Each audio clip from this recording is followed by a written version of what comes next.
welcome to another episode of the Speakeasy podcast. My name is Kate, otherwise known as Narataki. And I'm Alan, otherwise known as Hisui. We are from reversethieves.com, and you can go there to get other episodes of the Speakeasy podcast, as well as many other podcasts, and 3+ blog posts every week. And if you wish to contact us to send us feedback about how wonderful our podcast is, or have questions for our interrogation room, then you can email us at reversethieves@gmail.com, or you can just always send us a message on Twitter. I am HisuiRT. And I'm NarutakiRT. And we are usually talking on there. We might not get back to you immediately, but we always will read your response no matter how you contact us. And we are also on YouTube. So if you're looking for little bonuses that Al does every week, you can find them on there. And otherwise, let us begin. So this month's topic is sort of a grab bag because, fine, we couldn't think of a better topic, and we were seeing a lot of movies this month, so it's a movie madness podcast. And I feel that, as you've mentioned in the past, movies are a little hard to see, and they're usually one of the things you forget about. I mean, when there's a new show on Crunchyroll, everybody goes sees it. But something will come out in theaters in Japan and we won't get it legally for months, if not like a year later. And it's easy for it to filter out of your mind. So, luckily for us, we have the New York International Children's Film Festival. If you're in the area, it is always in March. It is one of the best things that the city does. They usually play at least one anime film at the festival. This year there were 2, and sometimes even more than that in the past. So we usually try to review any of the anime that they're showing. And we have one bonus movie review as well. That is not anime related, but it is detective related. So it can easily go in this podcast because we say so. That's right, because we need an excuse to talk about Veronica Mars. So after we talk about anime, we'll be talking about the Veronica Mars movie, which came out recently. So if you're a strict anime manga purist, you can listen to this part and then basically skip to the end or ignore the second half. First, we are going to do our interrogation room question to start everything off. And it's kind of an obvious one, which is, what are the spring anime that we are looking forward to? Who is not hyped for JoJo's Bizarre Adventure Stardust Crusaders? Who is not Kate? Alright. Probably the most famous, if not the most popular segment of JoJo's. It is the one that got an OAVA, which was released in the United States, and the fighting game based on it was also released in the United States. And it was the only part of the manga released in English, so it's kind of the most famous part here, and even in Japan. So it should be lots of fun. Heck, the opening has already been declared to be called Stand Proud. Yeah, I mean, everybody is really looking forward to that. So I don't have anything against it, just in case, like, the internet comes down on me after that little thing. I don't have anything against it. I'm just never really gotten into it. One that's on my list, and I'm wondering if it's also on your list, Al, is Captain Earth. That was the next one on my list. From Bones. I mean, obviously, we've already got, like, a million Captain Planet jokes that have happened and then will happen, I'm sure, after that series comes out, but... Which guy is hard? It's just gonna happen, but, you know, it seems like Bones really doing what we like them to do, and... Probably the most promising of all the robot shows, unlike the one where, like, his robot suit is powered by him fondling boobies. I think there's 2 ecchi robot shows in the spring season, plus Captain Earth, plus Breakblade. So... Oh, and there's a anime based on a card game that has lots of robots in it. So there's a lot of robot anime in the spring. But, so Captain Earth, it's like... You know, you're kind of hoping that it's like a little bit Eureka 7, but also a little superhero, but like not Eureka 7 AO because that show doesn't even exist. But I still have a lot of faith in Bones, and I'm always excited to see the next project they're doing. So.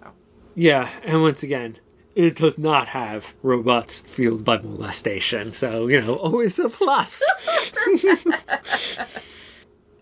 Since we're talking about robots, I will say that Breakblade is on my list. I loved the movies, and the TV. If you've seen the movies, the TV show is just going to be the movies recut into a television series with extra footage, which I'm very curious to see, how that's going to go, but I'm also mostly excited about it just because I really want it to do well so that I can get the rest of the story, because the movies do not complete the story. Mm-hmm. So I'm kind of just hoping that it'll be popular and revitalize interest in the franchise to get more. I'm curious to see Keroro, which is the new Sergeant Frog series.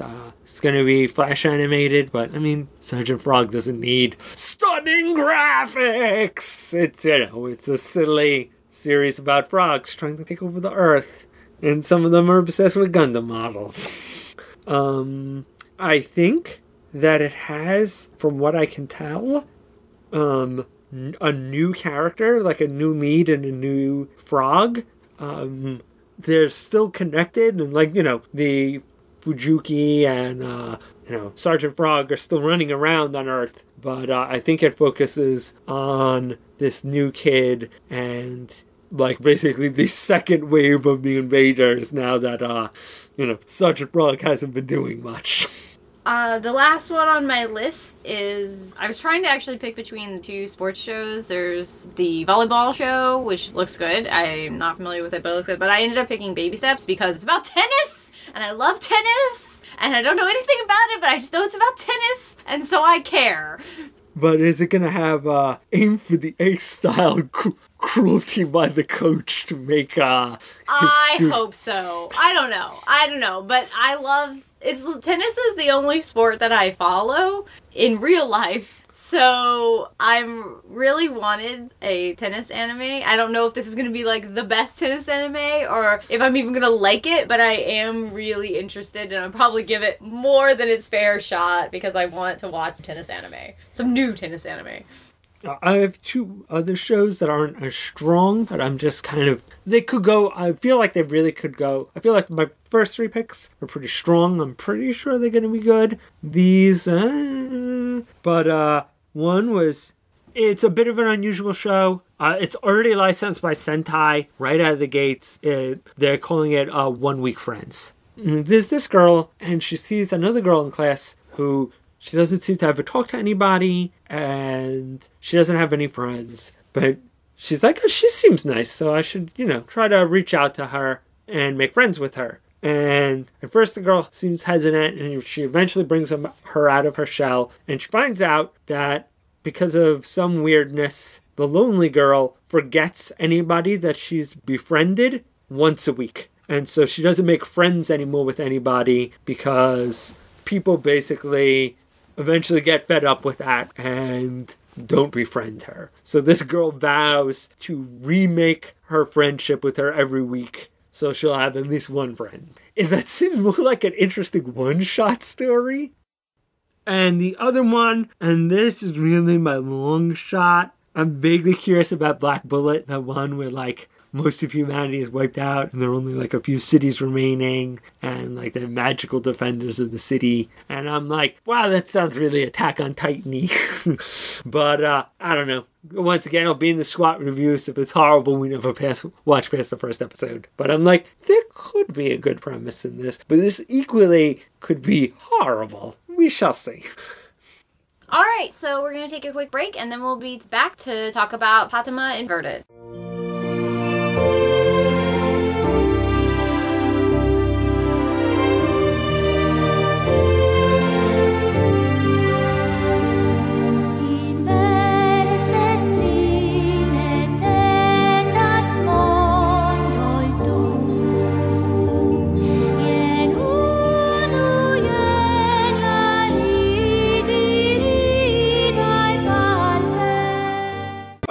Let us start with some anime movies you may not have seen, but if you remember our Time of Eve review on the blog, the creator of that has come out with a new movie that we were able to see, Patema Inverted.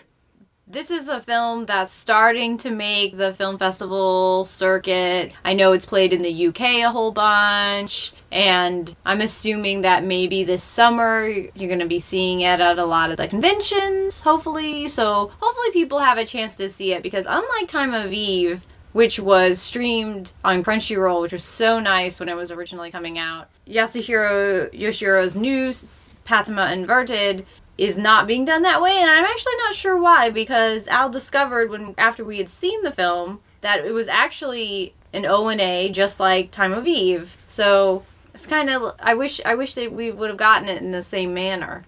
It is a kind of science fiction-y with a little bit of fantasy. I don't think it's... I'd say it's more... Don't you think it's more science fantasy than... Yeah, I was going to say, yeah, it's definitely more on the fantasy side. It is not a hard sci-fi. It's basically, here's a kind of science-y sounding premise and basically in a wacky, almost fantasy world.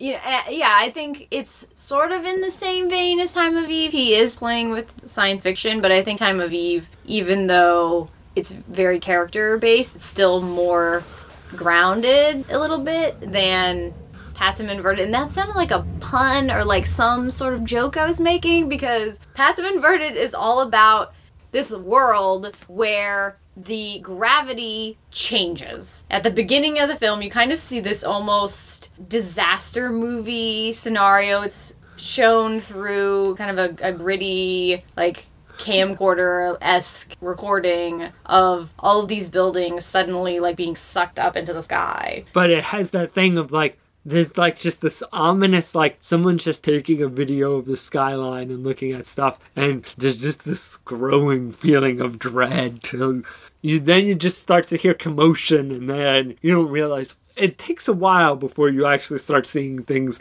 basically buildings flying up into the sky and people being just, anti-grabbed, and then, eventually it gets so bad that, the beat cuts off, and then it's like sometime later.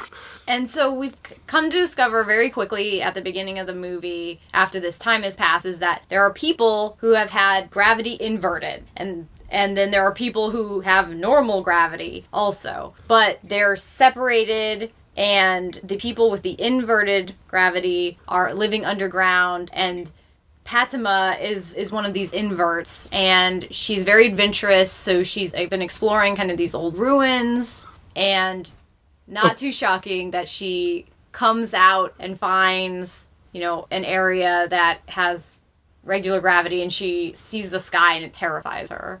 There's also this boy hanging out outside who catches her before she flies away into the sky, and they form a friendship as he, is fascinated by this girl who gravity does not work for, or works opposite for her, and, she's kind of relying on him so she doesn't fly off into the sky. And Eiji is the world that he is living in. They basically believe that inverts are sinners, and it's a very structured society, but it's also kind of a religious sect is kind of how it comes off. Like, they're constantly having this pounded into their head that the people who flew off into the sky, they were being punished, so and the leader is really crazy. It's funny because he's the villain, and I think that you could kind of make the argument that he isn't like a really developed character, but being a religious zealot, like, you don't need a lot of motivation because you're a religious crazy person. Like, I mean, what more does one need to justify their reasoning for any of it? So. And yeah, but it's also a very it's not just a religious, there is a distinct religious tone to everything, but there's also a very totalitarian state. You're always supposed to look down at the ground. Everything seems to be written out for you on a track. And, the kids basically come to school in little business suits with attaché cases. And they're on literally a moving walkway that takes them, And it's pretty much like a police state. You're constantly monitored. Eiji, hangs out in like the few like basically uncameraed, unmonitored areas, and that really makes him like basically 2 steps away from re-education all the time. No one flies. Like, flying is considered evil and bad, so everyone stays very grounded. But Eiji's father created a flying machine and disappeared. It had an accident after his first attempt to go into the sky. So, there's definitely kind of a conspiracy going on there. And in Patema's case, the world that she lives in is very nurturing, but also very secretive. Like, the people that she's dealing with, like her family and her community, we don't see a lot of in the film because she spends a lot of time in Eiji's world. I think their heart is always in the right place, but because they've sort of kept some secrets about, the 2 different gravities and how it works, and it's, one of those things where, like, because they haven't, like, if they had just told her what it was, she'd probably be less interested in it, but because they're like, don't go there, it's bad, it's the curiosity thing.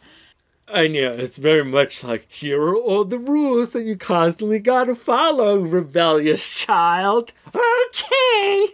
Especially because Patema has this past where she was friends with an explorer named Lagos, and when she's a child, he basically goes searching for this place that has the sky, because she doesn't have the sky, she lives underground, and he disappears. So both her and Eiji have a similar past where someone that was very important in their lives was looking for the sky or looking towards the sky, and they both like disappeared. So I think they have that bond, but they also have that bond of being very curious. And not really being one who wants to play by the rules of their society. I mean, once again, Eiji has a lot more reason to dislike his douchebag society, but they both are kind of like rebels who are constantly circumventing, what's supposedly best for them.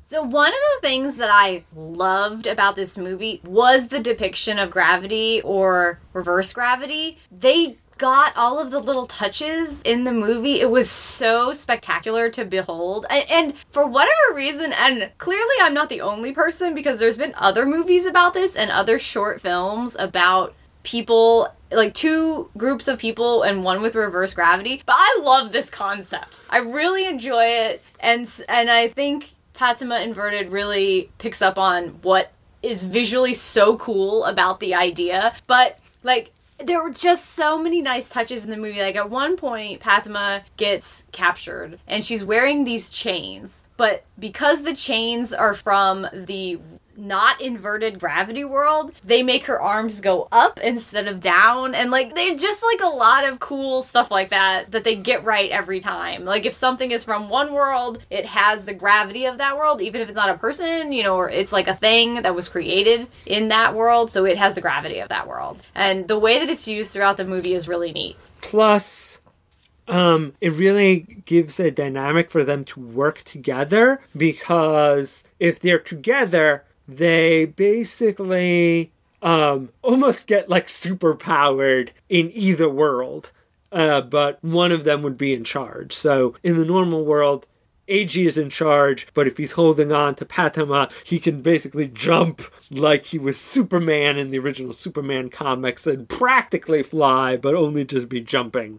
And vice versa, when they're in, Patema's underground city, she's in charge, but once again, they get that same, ability to just go wherever they want. And so it kind of requires at least one, reverse worlder and one regular worlder to always be working together in a lot of scenes, which I thought was fun. And it leads to some great chase scenes and just, them experimenting with that. And there's that scene where Eiji and Patema's friend, Porta, from the underground city, they're climbing this tower, but the way that they do it is really cool. So visually, I thought the film was just really stunning and really cool every time. I just want to watch it again just to see them do some of these sequences. And they have almost Makoto Shinkai level sky and starry night scenes because, once again, both of them are connected by this quest to, basically explore the sky.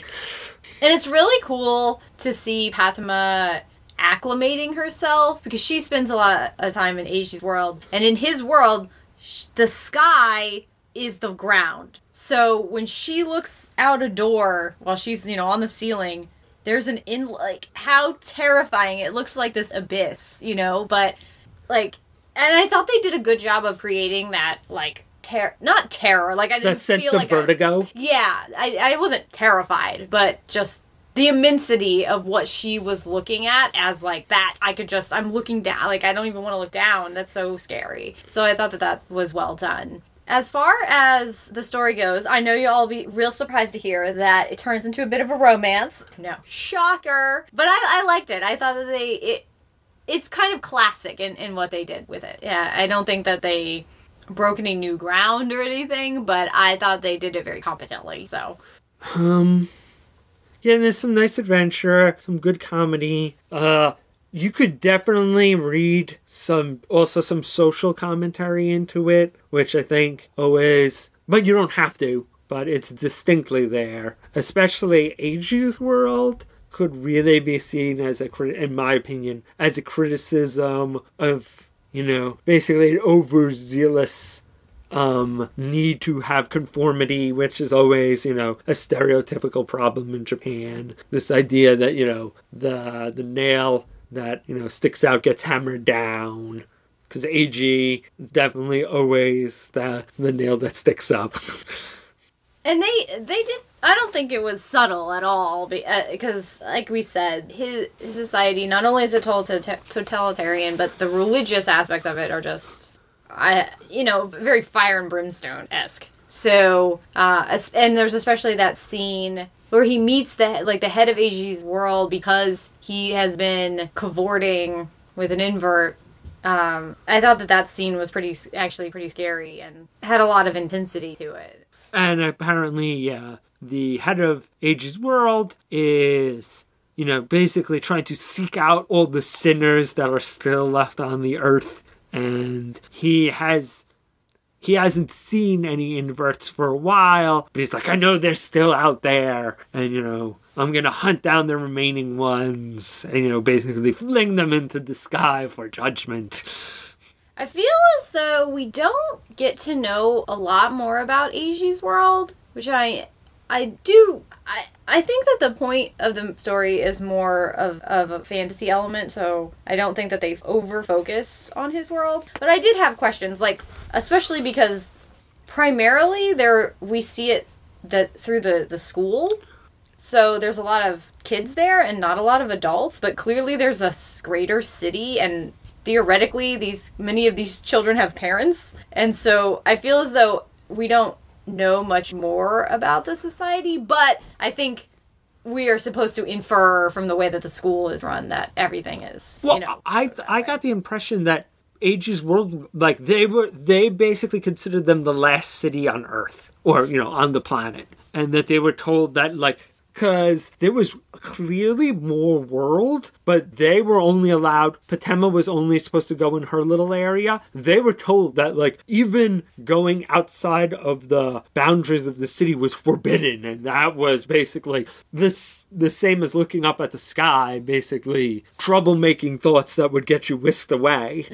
So, basically, other than that one little town that we saw, I thought that was their whole world. And once again, that's why his dad so much wanted to go to the sky to see maybe there are other cities out there that also survived, and maybe we can reconnect with them, and So the story comes off as more of a fable, more like that than like this complex world which we have dozens of books and journal entries detailing everything down. I mean, it's not a world where stuff is made up on the fly. It's very clearly, but on certain levels. We pretty much saw about 80% of that world, pretty much everything that was important to that tale. One of the things I did notice with the movie, and maybe this is a function of it being an O&A originally, is that I kept thinking it was over. There were probably 2 or 3 times where I thought, oh, okay, that's the end. And there's one especially dramatic moment that I thought was the end, and if that had been the end, it would have been a very different tale and a very different feeling to the story. But that wasn't the end, so it didn't matter. But there were just a few moments where I kept thinking that it was over. So I'm wondering if that is a function of them trying to cut it together into one thing, whereas originally they wanted to have sort of these dramatic moments to end the O&A on. I don't think it wasn't as if I kept wanting it to be over. That really was, because sometimes you're watching a movie and you're like, oh my god, oh, is it over yet? Like, please be over. That wasn't really how I was feeling. There were multiple times where I felt like they could have ended it. I wasn't then disappointed that there was more and that we got to understand more of it, because I especially liked the ending, and there were some surprises at the end, and I'm glad that we got to find that stuff out, so. Yeah, there are, even at the end, when everything is explained, there are 1 or 2 like, no, how did that exactly work?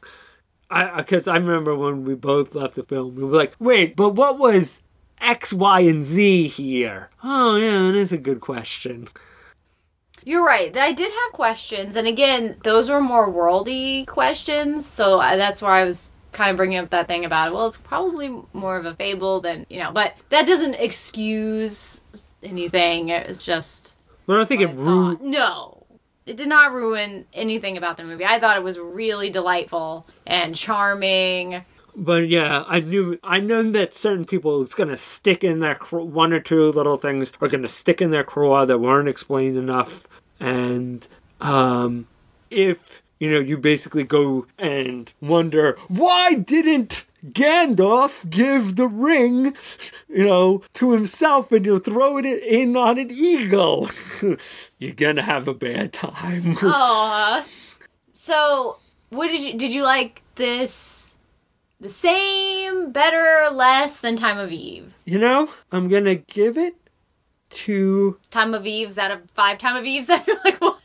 I'm going to give it to Time of Eve only because it reminded me of old Asimov stories. Especially iRobot, which is basically just a collection of robot stories around a similar theme. Kind of like Time of Eve. But I do feel that Time of Eve very much felt like a series of vignettes, whereas this is like this is a movie. Like Time of Eve was worked into a movie and kind of worked like that, but really was an anthology series. This was a movie, and it definitely proved that he could do a full-length movie. So, I mean, that's no small accomplishment. There are a lot of directors who can do like TV series well, but can't do movies and vice versa. And apparently he can do both pretty well, so. Yeah, it kind of reminded me of... this comparison might not make sense until you actually see the movie, but it kind of reminded me of Shinkai's sophomore work, The Place Promised in Our Early Days. Like, they're not similar movies, like, at all, but sort of the feelings that they invoke, and kind of the emotion that is there, and also it being, like, a second work. So I definitely like Time of Eve better. I think it's, still my favorite, but they're they're so different from each other that it's also hard to just say, like, oh, well, that was just absolutely better, because there's a real, like, romance focus in Patema and an exploration focus, which is completely different from Time of Eve, so. And Patema is such a different world. I mean, Time of Eve is basically next Sunday AD. It's a not that distant future where they just have like really good AI and really good robotics. But this is a world where gravity is reversed and it's pretty much post-apocalyptic and it deals with very different issues. There is a thinly veiled social commentary, whereas the commentary in Time of Eve is not even thinly veiled. But I think it did still have his strength of characters. which is what I enjoyed about Time of Eve. You know, I think that he's able to get characters to come across very clearly and simply. So I think that was here. So I definitely recommend it. It was a really good watch and a nice showing for the film festival, I thought. Yeah, it's definitely worth checking out. Once again, it's a movie. It's like not that much of your time. It's one evening. Hopefully somebody will pick this up on the success of Time of Eve, or maybe they'll have a Kickstarter. I was about to say, I mean, I'm still getting my Time of Eve updates on Kickstarter, so maybe this will be the next thing that they will do if everything goes well after Time of Eve finally makes it into our hands. I want to say this right now. I feel like for a while, everybody was like, who's going to be the next Hayao Miyazaki? And then, like, people would peg several people as, this guy's going to be the next Hayao Miyazaki. No, this guy! And then, like, anytime they do a film, past that point, once you got that, like, label on you that wasn't excellent, there was like, I guess you're a failure now because you're not the next Hayao Miyazaki. So please don't do it to this guy as well. Just, I think he's a stand-up director. I think he's, showed us two really good works, two very different works. And he's not just a director, you know, he's a creator, he's a screenwriter, he does a lot of the process. So, he's very talented. I don't know if it's that, like, grand scale, but it does need to be, so. And yeah, I think, I will not claim that he is the next Hayao Miyazaki, because that is a title that no one should have to deal with anymore. But I do think he is an interesting guy, and if you have a chance to check this out, you should. And if he has any other works on the horizon, you should at least, glance from time to time to see what they are. I'm very excited whatever he has upcoming. Okay, so we mentioned that, we saw this at the New York International Children's Film Festival, and very lucky for us, they also added at the last minute a showing of Production IG's Giovanni's Island, which is very new. Mr. Yoshiki Sakurai, who is the producer, and he also wrote the screenplay for it, he answered questions after the film. I learned a lot from that session as well. So, because Giovanni's Island it's a fictional story, but it's based on a real island and real events after the Japanese surrender at the end of World War II. And this island in northern Japan is occupied by the Soviet Union. And, it kind of puts everything in upheaval. So the movie basically begins with the end of World War II. And we see a little bit of fighting and bombing with the two main characters, their dad being like in charge of the defense of the island. And, basically soon after a little bombing, basically they get the famous radio speech by the emperor that says that they've surrendered and the war is over. So at that time, that's kind of where we start the story with Junpei and Kanta, who are ostensibly named after the characters from Night on the Galactic Railroad, Giovanni and Campanella. And that story is really integral to this film. And, I've seen Night on the Galactic Railroad, the anime, and that's about it. But it's a classic of Japanese literature, and it comes up in a lot of different things. You might have seen it mentioned in other anime as well. So it plays a big factor in here because the kids are reading it a lot in the story, and it is part of kind of their fantasies and part of how they kind of escape from the real world within the film. It's a post-war movie, and it is very sad, and it has a lot of hardship for these two kids and their family, and they spend a lot of the movie kind of being pushed around and moved around because the island becomes occupied by the Russian army, and so then they bring their families there because they don't really know how long it's going to go on, and neither do the natives of the island. And so then they start getting these new kids in their school, and then later on, basically they're ejected from the island and taken to sort of these holding camps, and yeah, it's pretty rough. And at the same time, though, If you've seen anything like Grave of the Fireflies, got a lot of comparisons, especially from people in the audience after it. But one of the things that I really liked about Giovanni's Island, and I think a lot of people in the audience really reacted positively to, was that it felt like a lot more positive. Even though it's sad and has hard moments, there were these bright moments and there were these moments of happiness, because that's sort of how people's lives, even if they're hard, are. And I also liked that the movie really shows the resilience of children and the way children can adapt the fastest to changes in their environment, because I think some of the best kind of moments are when Junpei becomes friends with Tanya, who is a daughter of one of the Russian captains, and her family basically takes over Junpei and Kanta's family home. They just take it, and that's their new house, and they have to live in this the stables with their grandfather and stuff. But they end up becoming really good friends because of this train that they have. They have this train set that plays a big role in the film. And again, Night on the Galactic Railroad. And, they go to the same school, but they're separated, and the kids are singing different songs, but eventually they start singing each other's songs. And I thought it was lovely. I also liked that both sides did really just bad things to each other and kind of douchey things and petty things to each other, but nobody was the bad guy. It wasn't like, we are evil Russians who only hate, evil Japs. I mean, the Russians were in many ways just as confused and yeah, we're in charge here for some amount of time. We might own these forever or for a few months. Who knows? And they seemed almost at times just as confused and just as put out. Yeah, they were displaced as well. I mean, I think it did a good job of not, it wasn't a story about Japanese nationalism and how poorly they were treated, even though that totally happened, and I'm not saying that didn't happen.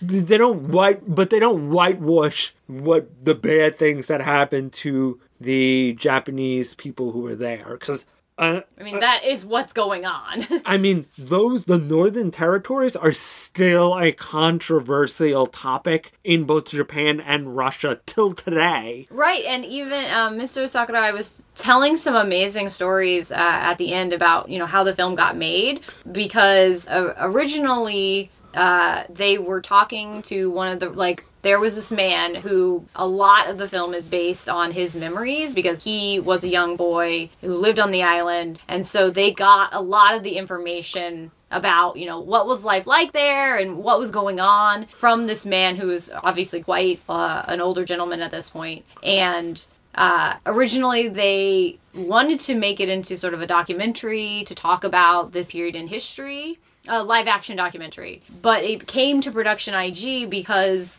no one can go to that island unless you once lived there before World War II, because the island is still occupied by the Russians. So it's not even a part of Japan anymore. So they couldn't go to the island to film it. So actually, nobody really, knows that much about it. Even the animators didn't get to go there to really see it. They were kind of relying on footage and this man who... They had one or two other people, but he had the best memory and was the most cooperative, because they mentioned they had talked to us, either family members or still one or two other survivors, but they really focused on him because he said, he was I'd ask him, the producer was I'd ask him little details and he'd remember a surprising amount, 90% of my questions he had detailed answers for. So that's why I think they really focused on him, because he was the best thing you could do other than going to that island.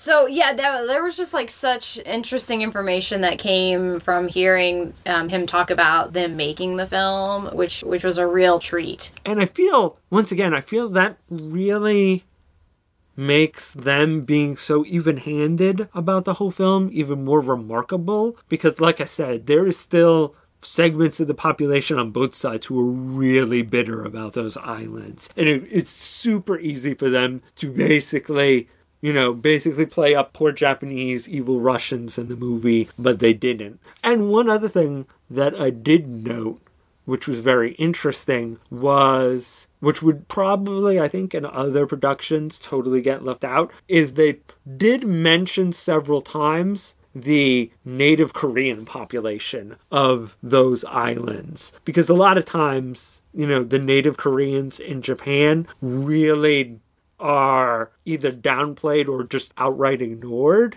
But the producer did mention that, since so much of their outsourcing goes to Korea, they did talk to the Korean animators and kind of get, a little bit of their advice on how to sensitively portray the, Korean aspects of it. Even though it didn't come up much, I was surprised that they mentioned it at all.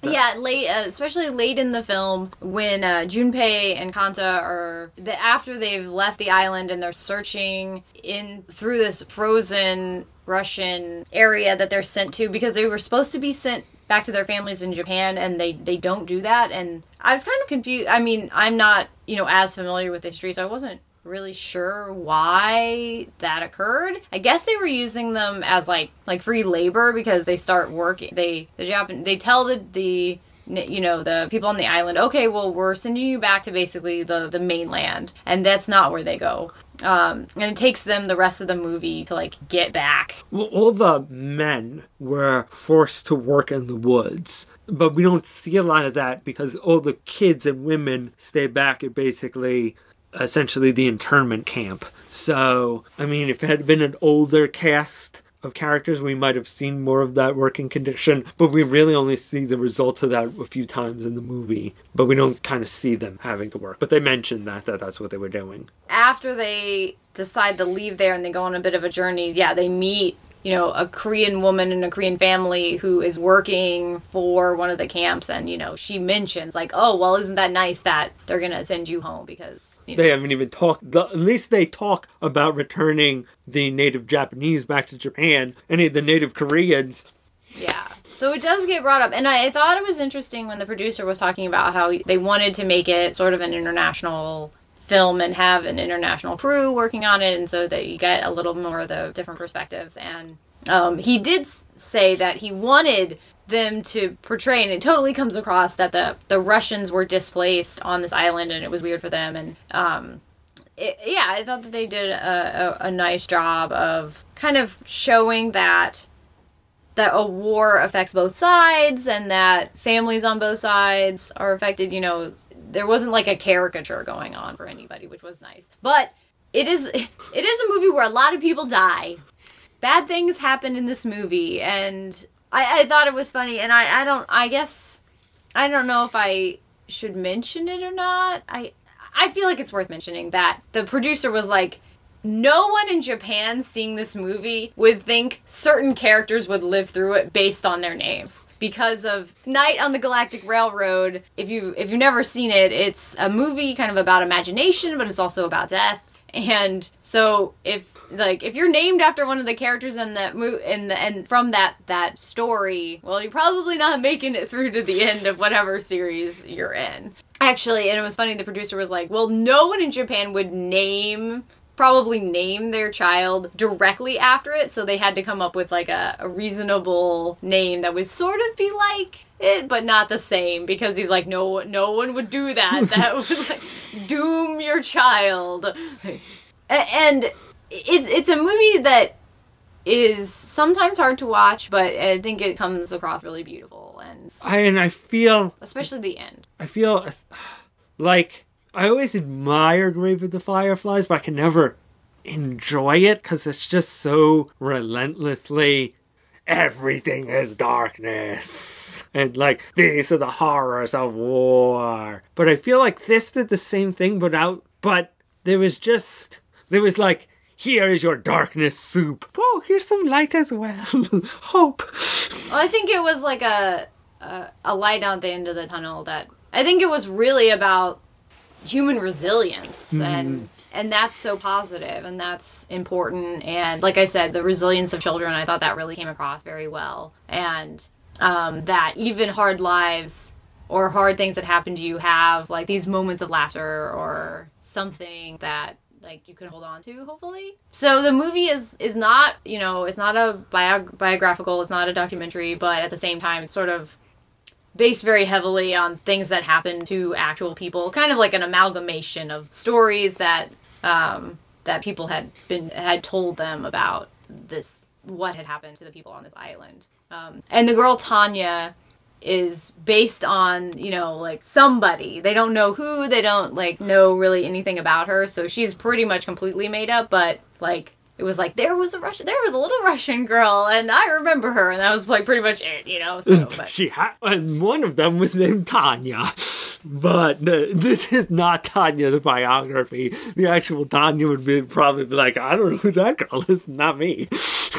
And I really liked the end of the movie. I thought that it was hard, but ultimately happy. So, what did you think about the ending? Because the producer did mention that the ending was something they argued back and forth about whether they should end there. Oh, I was really glad that they didn't, because so there's kind of two endings. There's an ending in like post World War II, you know, island stuff, and then there's like many years in the future, like kind of like present day or close to present day.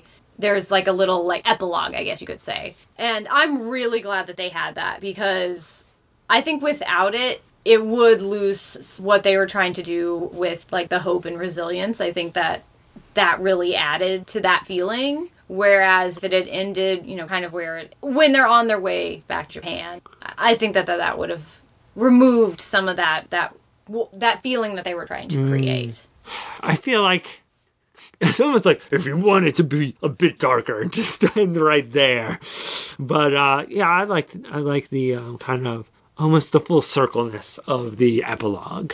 Yeah, I do appreciate that, like the idea of like the circle of life, or that life, you know, goes on. When there's death, there's birth, and you know, that sort of idea, which comes across really well there too. It's a movie that will make you cry. I mean, it's a hard movie, I thought, but very well done. It has some really fantastical scenes because the imaginations of the boys and them, you know, talking about Night on the Galactic Railroad. So there's some really cool like dream sequences that nicely contrast the sort of drabness of everything that's going on in their everyday lives.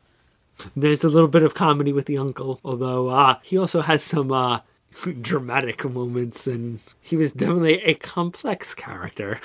I would say so, man. And he was just, you know, it was almost comforting how he never changed. Like, you know, like it wasn't like he was like a good guy, but at the same time it was almost comforting that like he was a constant. Mm-hmm.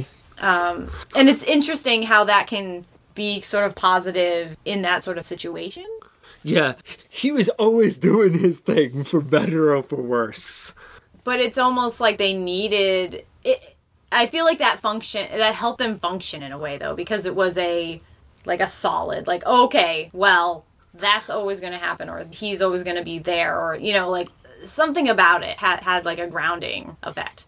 I think it's a movie that you come away really thinking about, and that it gets into your heart and that sort of thing. And yeah, once again, it's something, if you're, you know, Russian or Japanese, it's probably something very, like, important to you, but I feel like to the rest of the world, most people would be like, whatever. I'm like, what? That's a thing?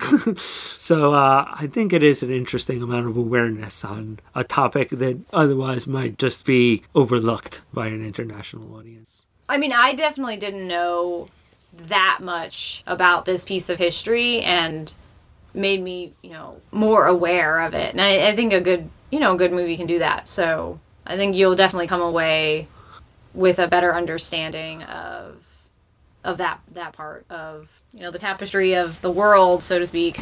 And I feel like it's a good prestige piece for Production IG. I definitely feel like this is a movie that, you know, is going to be referenced by people down the line. Definitely, like, if you want to play a movie, an anime at your school that, you know, is learning relevant, Brave of the Fireflies, and then Giovanni's Island.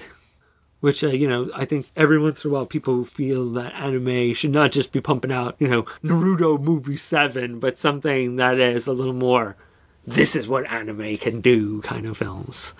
You literally can't make a documentary about this film. I mean, about this island. So what better form, to do that, to create that in? You don't have to have permission to do anything. So I thought that was really cool.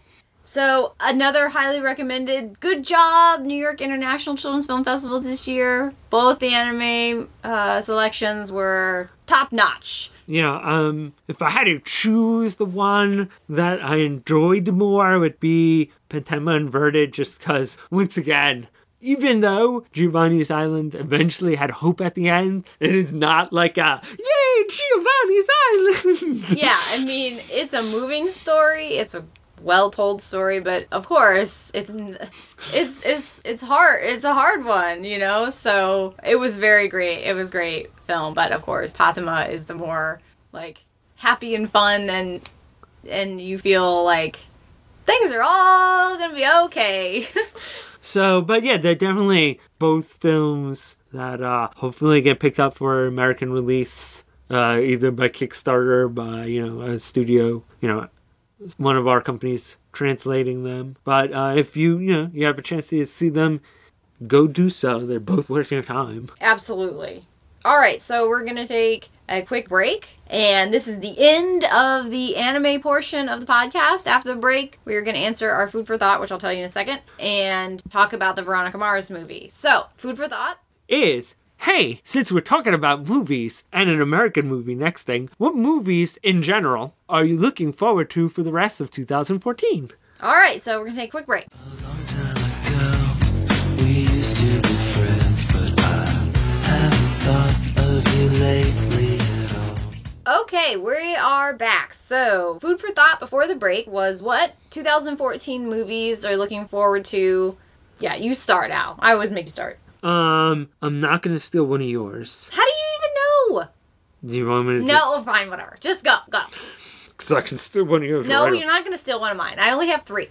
I'm gonna start with one that but I'm interested. I don't think I'm gonna rush out and see it, but Jupiter Ascending. It's the new Wachowski brothers movie about this maid who supposedly could be the next queen of the galaxy, but the current queen of the galaxy is trying to kill her, and this hired mercenary lady is trying to defend her. And so, I mean, I know Cloud Atlas didn't do that well, but we really enjoyed that movie, and they've had a mixed resume, but I'm at least gonna keep my eye on it. It looks like it just seems so pulp sci-fi. I mean, when you described it, it sounds cool. So, I mean, I feel like it could go horribly wrong, but it could just, I'm kind of hoping that it's going to be the next Fifth Element.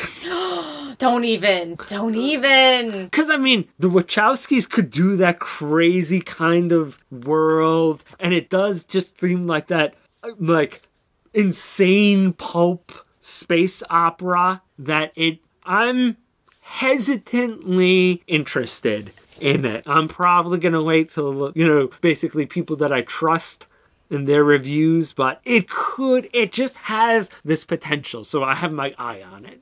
I'm prepared for it to be full of horrible, but I'm watching you. But in the good way. And the science fiction movie I'm looking forward to is Transcendence, which is coming out really soon, and it's Johnny Depp. So, I mean, that's pretty much I can just put a period there, and I'm looking forward to it. But he plays an evil runaway AI or whatever. So that sounds cool. And, there's uploading his consciousness. And so it's got a bit of cyberpunk-esque to it. I don't know. Sounds good. It might be horrible. I don't know. Whatever. Trailer looks pretty cool. I've heard a lot of people just talk it up. So once again, I'm kind of keeping my eye on Godzilla. Somebody was telling me about that today. I so don't care. I'm just curious because I feel like there's a lot of hype around that one. I'm almost just curious to see, all right, Godzilla fandom, what were your reaction to this me? In true me fashion, the other two on my list are both animated films, because that's what I care about, guys. I don't know if you've ever noticed it. What? The one that I was about to steal from you? You're not allowed to steal it! Oh, okay. How to Train Your Dragon 2. That was the one I was gonna... I'm so excited about this movie that I have not even watched any of the trailers. Because the first trailer that came out, they were like, oh, there's kind of spoilers. And I was like, what the hell does that mean? I don't want to know. I'm not watching it. And I refuse to watch anything. I've seen a couple of movie posters when I've gone to see other movies. But other than that, I really hope that I can avoid seeing a trailer because I just want to see the movie. I'm so excited about it. I loved the first one. And I don't think that I have said I am looking forward to a sequel of a DreamWorks movie ever until right now. Although I've heard that Kung Fu Panda 2 was pretty good. And from what I saw of it, it seemed pretty... I mean, I definitely liked the first Kung Fu Panda. But yeah, I've never been... Oh my god, yes, yes, yes! I can't wait. That doesn't usually happen for me, but I'm really excited. Okay, Kate. Deathmatch.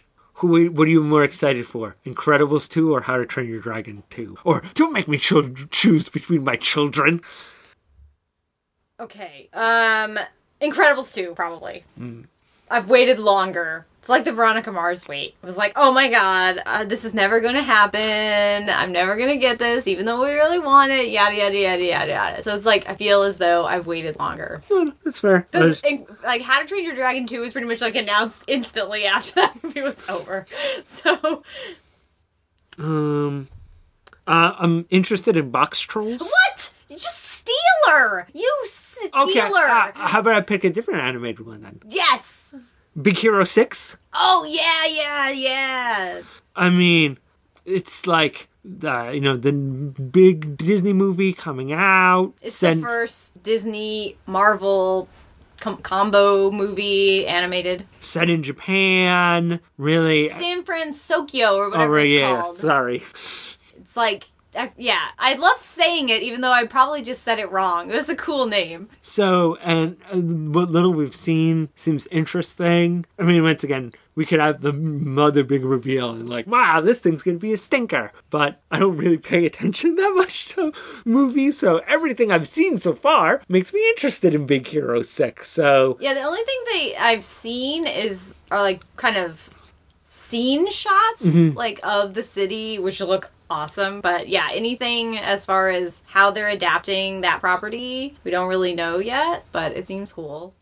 Yeah, I'm really looking forward to that. I almost made it on my list, but it could not make it on the list because I had to put the Box Trolls, which is probably my most look forward to movie of the year. And it's not fair of Laika to have been promoting this movie for like a year before it comes out. Like, stop that. Stop giving me things I don't want to know. I have to wait so long for this movie to come out. It's not fair, but it looks amazing. And I love that their first sort of trailer for the movie is a making of them creating their amazing puppets, and just so cool. I can't wait to see it. It's always beautiful. All the movies we go see in the theaters, they have the trailer for that, and I'm always like, interesting. Oh, it's gonna be so good. I love Laika. They're great. And I feel like they're just getting better because Coraline was good, Paranorman was fantastic, and I just hope they continue, going in that direction. And I'm a little intrigued to see X-Men Days of Future Past. I mean, once again, there have been some stinkers recently in the X-Men franchise, but I feel like Days of Future Past is such a seminal storyline, and it's short enough that you could put it in movie form and not be like, so you cut out the heart of it to make a movie. So... And I feel like the First Class kind of proved that, they totally have not forgotten how to make an X-Men movie. I still haven't seen that. Yeah, neither have I, but I've heard, there's definitely flaws to that movie, but the core there of a good movie, and it's generally enjoyable, so... Once again, I still haven't seen X-Men First Class, but I don't know. I think the movie has potential to actually, make X-Men movie something you want to see again. But you know what I'm surprised is not on your list? Case Closed, Dimensional Sniper. Oh, I only picked American movies. Conan is tattooed on my heart, alright? Like, I don't need to say it. People know. No, but I was picking American stuff. Well, I just throw it out there because it is as cute as, Nightmare Before Christmas. Yes, of course, I'm always happy to see more Conan, but this is not the place to talk about how sad I am that no one will stream that show. I just don't get it. I mean, someone could explain it to me, and I'm sure, numbers-wise, it makes sense, but I don't care. I don't want to get it. I want it. I want to be able to watch the show. Instead of steal the movies every year, so. And I feel my roommate would force me to mention that the second Persona 3 movie is coming out, and that seems to be pretty well done. I've not seen the first one. I'm not even sure it's available in English, even through methods, but I figure, as a shout out to my roommate, I will mention that the second one is coming out. All right, onward to Veronica Mars. If you are only listening for anime content, we had that all at the beginning. We front-loaded it for people who don't want to hear about things outside of anime. So we've talked about our 2 movies, animated movies from Japan at the beginning. And 2, this is going to be spoiler country. If you haven't seen the Veronica Mars TV show or the movie, boom, boom, boom, boom, we're going to be spoiling the heck out of it. So if you haven't watched the TV series, go and watch it. If you haven't watched the movie, go and watch it. I mean, by the time this comes out, it will be available digitally as well as in select theaters. And just being able to order it on Amazon. So it's not hard for anybody to see it by the time we're talking about it. And I know that we don't do a lot. We tend to stay away from spoilery reviews of things. But I feel really strongly that if you're a Veronica Mars fan, you have seen this movie. And if you haven't, what is wrong with you? Go see this movie. And if you aren't a Veronica Mars fan, you're not going to see this movie anyway. So I feel as though, especially having waited years and years and years to get a conclusion to some of these little bit of, some of these storylines, that I can't talk about this movie without spoilers, because I cannot I can't take myself out of it, guys. You have no idea how, satisfying it was to go to this movie. So I need to talk about it. Yeah, and if you liked Veronica Mars, especially if the 3rd season had mixed feelings, this is really a movie that's gonna, I think, win you back. So go watch it, and then come back to this. And listen to us gush about the film. Okay, so, again, spoilers. I want to preface this by saying that I don't know about you, Al. I know you were good and didn't tell me anything, but I went into the movie not knowing anything about the movie. I knew generally the cast, but I didn't know certain cameos, and I did not know what the story was going to be. How much did you know before we went? I read a few spoiler-free reviews. I made sure to check that all those reviews were spoiler-free. If it didn't mention, I didn't read it. And I knew that the general consensus was, it's pretty okay, to it was really good.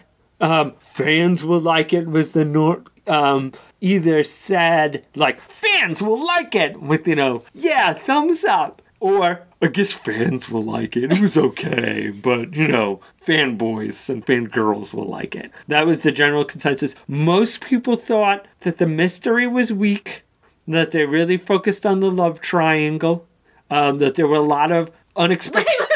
Wait, hold on. There was a love triangle? Supposedly. Okay, go on. Oh, and they made it, there was 2 references I saw to it being a young adult, basically good guy, bad boy, love triangle. They really like to play up that. That there were a lot of unexpected cameos. I mean, the ones that everybody knew about, and then a lot of like smaller, oh, they're appearing, and that at least one major character dies. So you knew quite a bit. Did you know that it took place 9 years after? Okay, see, yeah, I didn't even know that. I didn't know what the time frame was. As I said, I really just tried to stay away from it. It's like, I knew that there was a movie coming. I knew when it was coming out, and I didn't want to know. And contrary to popular belief on the internet, it's actually possible to do that. So, I just wanted to see. I'm not saying tempering my expectations. You saw my expectations, Al, when we were sitting in the theater waiting to see this film. So you know that they were really high in the sky, despite my dislike of the third season. So it takes place 9 years after the third season, and it's time for the Neptune High 10-year reunion. And at the same time, Logan's calling Veronica because, in true Logan fashion, he's being accused of murder. Again! Oh, Logan. Veronica, at this time, is in New York. She has finished law school, and she's kind of interviewing for all these, like, high-powered attorney jobs. And so she gets the call, and she goes back to Neptune, kind of reluctantly, but she feels the pull. I think that she even says that at, certain points. So I have to say that right off the bat, I was really surprised that Veronica was out of being a detective or a PI or anything. Like, I was really surprised. And because when I saw the movie poster, it said she thought she was out. And I thought, what are they talking about? Because, I just couldn't picture Veronica as not a detective so much that I didn't understand what that could possibly mean. So I was surprised about that. Yeah, I guess they wanted... I mean, they made a joke in the movie about the FBI pilot when it read the unexpected characters, like, I thought you went to the FBI, and she's like, maybe in another life. Wink! I feel like they didn't want her running around being active, and in a way it was kind of a greater metaphor for, them being gone so long and then coming back in, and I don't know. I just feel like for the amount of time that passed, it kind of explained a lot. I think it was a good decision. I thought that they made a good argument for it in the context of the film. Like, when they talk about it, when they talk about the past. And, right at the beginning, she says that being a PI destroyed her relationships. And so that's why she left it behind. She didn't want to do it anymore because she felt like it tore people down and it tore her down. Especially after the actions of the third season, which catered to not just burying her face in her hands. So, I mean, we just rewatched the whole TV series leading up to the movie, which was a great idea, I think. But, right at the end of the third season, Veronica does, I feel like, one of the worst things to her dad that she has had done in the whole show. And she really screwed him over at the end of the season. And it was really, I thought, such a horrible point to leave the story. And we're coming right off of that, even though it's been 9 years. I mean, for the viewer, that's, I feel like, something that's still stuck in your mind. And I think that it's tackled in the movie, but at the same time, they did a good job of creating tension between them, because I don't feel like that fence is totally mended in the movie. Like, of course he's happy to see her. Like, Keith is never resentful of Veronica for anything that she did or has done, because Keith blames himself for everything that all of her decisions. I feel like that's such a driving theme, and everybody blames him too. Like, from the first season, parents and girlfriends and... Even Logan and other people have been, even like some of her friends have been like, well, you never stop her and you almost encourage her. Enabling her, is this idea. So coming off of that from that season, and him and her being at such a bad place because, again, he feels like it's his fault. there was a strained relationship in the movie, I think. And it heals, but I don't think that it's perfect by the end. But I like how, one, they never really state that, but it's very obvious. And two, I feel like you know that they're family members who love each other. And there's shit that's gone down between them. And there's obviously, like you said, this rift that fully hasn't healed. But it's still obvious that they are people that would do anything for each other, despite everything. And that there's like a real bond. It's just, it's not as strong as it has been in the past. And I felt like that came out a lot in the movie because Veronica had this big opportunity to be a lawyer, to stay out of Neptune's, to stay out of this kind of corrupt place and like move on. And Keith is really pushing her in that direction, which is interesting because I feel like up until, everything we've seen in the past, he sort of like lets her make her own, like he's really good about backing off, but you could sort of see that more in the movie, that he was like really angry at her for being back, for like letting herself get pulled back in to what was going on in Neptune. And even coming off as disappointed in her because, there's that scene where she hasn't called back the big law firm, and they basically leave a message at the house that's like, well, obviously you're not committed to doing this, and we need somebody who's really interested, of course. And he hears it, and he relays the message to Veronica, and I just felt like he was so disappointed in her. And so that makes the ending very interesting to me because she, decides that she's staying there, that she's going to be part of the PI firm, and like it's almost like I almost wanted a little bit more resolution to that because that there was going to be a confrontation about that too. On a certain level, and this is real inside baseball, but this is what this part of the podcast is all about. Do you think on a certain level it's also Keith reacting to the fact that both of them to a certain degree, but definitely Veronica at times totally avoid their problems when they don't want to deal with them. Like there's certain, like the Mars family is really good at when they want to destroy a problem, latching it on to it like a bulldog and bringing it down. But there are certain problems that they will move heaven and earth to basically avoid looking at. Like in many ways, the end of season 3, the whole thing is Veronica not wanting to kind of like talk to her dad. And if she had just answered her phone once, like, no, I got to just solve it my way. And then everything will be like, fine. It'll fix itself. Yeah. Whereas if she had just had a little more like, I'm going to tackle this and like even just conversed words, it would have saved so much trouble.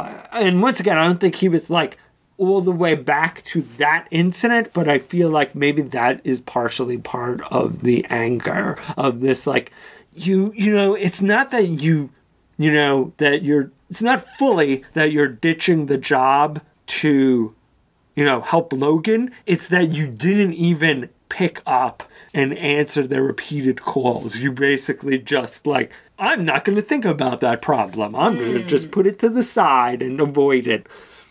And once again, especially after the way that Veronica's mom kind of just avoided problems till they just exploded and could not be dealt with anymore. And that's a lot of... The Mars family, they got a lot of baggage. Well, and to that though, Veronica is a very...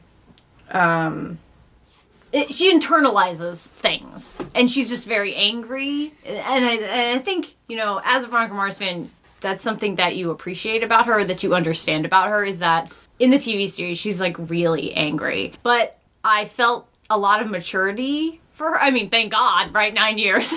But I felt a lot of maturity for her from her transition here in the film. And everybody. Except for maybe Vinny. Dick. Oh, and Dick. Yeah, and Dick. Okay, yes.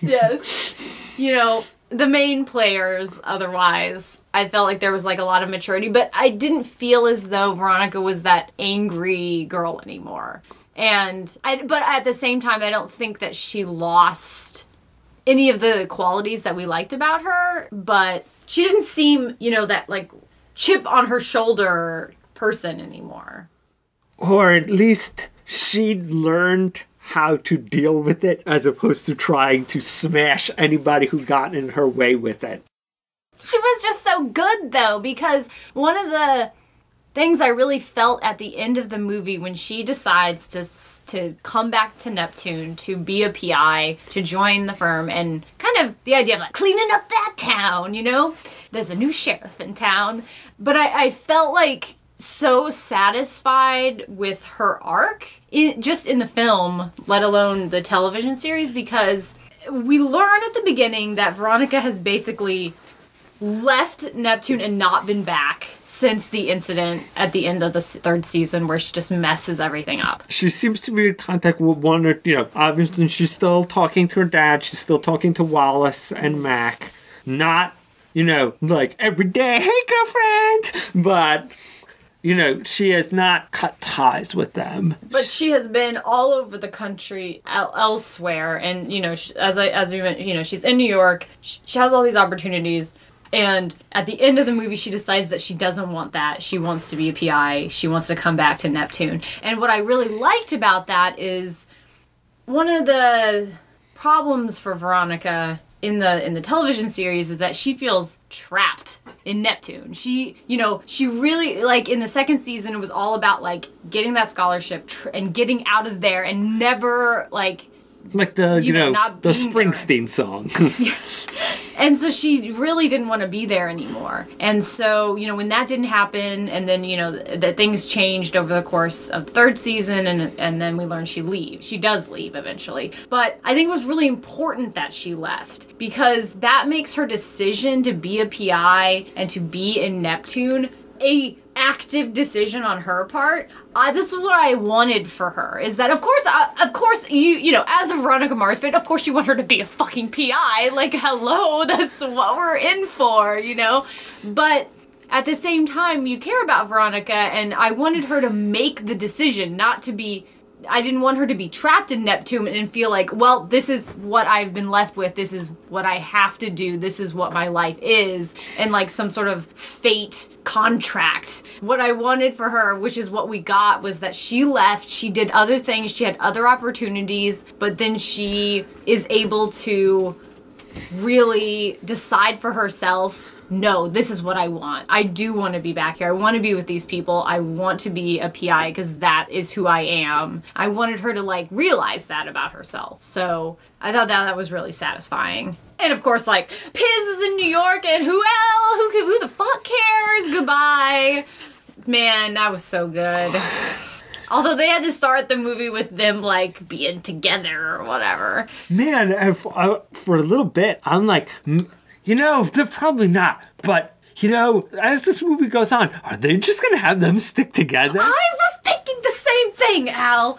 I'm like, nah. They're playing up. Logan Logan and Veronica are staying pretty far enough apart, but nah. It's gonna happen. I know. I was terrified of that possibility. I mean, in my mind, I had convinced myself that was not even an option, that it could never happen that way before I saw the movie. But then as the movie was going on, I was like, oh my god, you gotta be kidding me. Like, there's no way that Piz, I'm sorry. I don't know if he's the least interesting character ever on the show, but he's probably really close. And he is just not the right fit for Veronica at all. He's just... it doesn't work for me at all in my mind. There's like anybody else on the show would probably be better in my opinion. But yeah, them being together in New York, and then she comes out to California. Like, I almost thought, okay, well, that's the last we'll see of him. But then Mac and Wallace have to go interfering and bring Piz out for the reunion and everything. They don't want to backslide into evil Logan. I think that's also kind of in the movie, like, why everyone is kind of angry at her or doesn't understand what she's doing, because in true Veronica Mars, the television show, fashion, no one believes that Logan didn't do it. Just as everyone just thinks Weevil is, like, a bad guy, too. But, yeah, I like the Logan thing, because I know you were really mad, Al, about how Piz reacted to her, like, staying in California. No, I mean, as much as I joke around with Kate, I never hated Piz in the way that Kate, like, is utterly disgusted with the character. But that scene where they break up, like, totally pissed me off and turned me against the character, who I was generally neutral towards. Because he makes this whole big speech about how if Veronica really cared, was really invested, she'd be there to meet his parents. And it's like, all right, your parents flew out to meet her. That's, I guess, significant, but you've dated her for at least a year, and you remember her back in the day, right? And I know what your kind of argument is going to be. Let me say my thing. Okay, finish yours, and then I will attack! But Logan is going to get the death penalty if he is convicted of this. He is just too infamous, or at least he's going to do major time. Because even if it wasn't death penalty on the line, 60 years in prison or whatever it would be. So, here it is. And Veronica I felt like the way the movie made it seem, Veronica wanted to make it work. I mean, she was really, if everything had gone differently in Piz, I had this baby freak out. Yeah, because he's the one who breaks up with her. She would have helped out Logan. Logan, I've proved that the bad guy was actually the person who killed, your ex-girlfriend. All right. It was good to see you. I'm glad you've cleaned up your life. I've got to go back to New York. I've got a life there. But, stay safe. And I'm glad that we could part on good terms as friends as opposed to how we left. Shake hands and went back and been like, look, Piz, I know your parents came out here. I'm going to be a lawyer. I can easily throw them the money, like bring them back here, fly them out. I'm super sorry, but, I had one chance to save someone whose life was very important to me. But this can be done at any time, and we're going to spend the rest of our lives together. God, but no, he was a selfish little brat who basically was like, no, you can't help Logan, you just got to think about me, blah. And so I said, fuck you. Fuck you. God, whatever's Piz. The door is that way. There are a few things I could say about this. So first, one of the things that I felt as though they were highlighting it at the end of the third season, but then they also highlighted it in the movie a little bit, which is that Piz doesn't know who Veronica is. And that is partially Veronica's fault. I'm not saying that's totally on him, even though he sucks.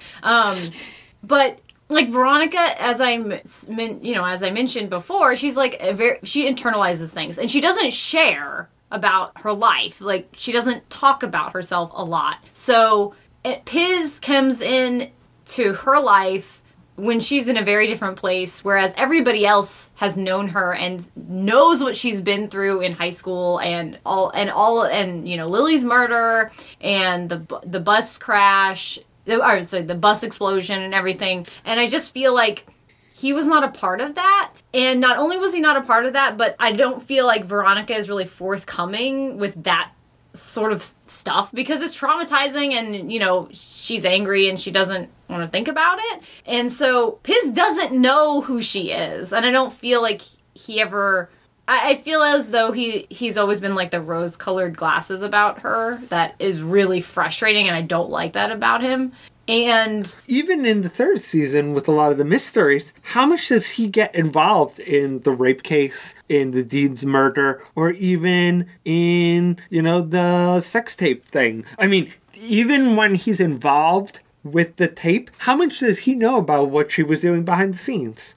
Nothing. She doesn't bring him, I feel like she keeps him at arm's length. And so I don't think that he gets it or knows her. But also, I think in the movie itself and in the writing, like, first, everybody thinks Logan is guilty except Veronica, so that was part of, I feel like that was contributing to that. But also, I feel like the movie was really going out of its way to, and I don't think that this worked, but to make Logan and Veronica seem more mature by them not immediately having Veronica cheat on Piz, like, instantly. Because she waits until they're broken up before anything remotely happens, like, with Logan.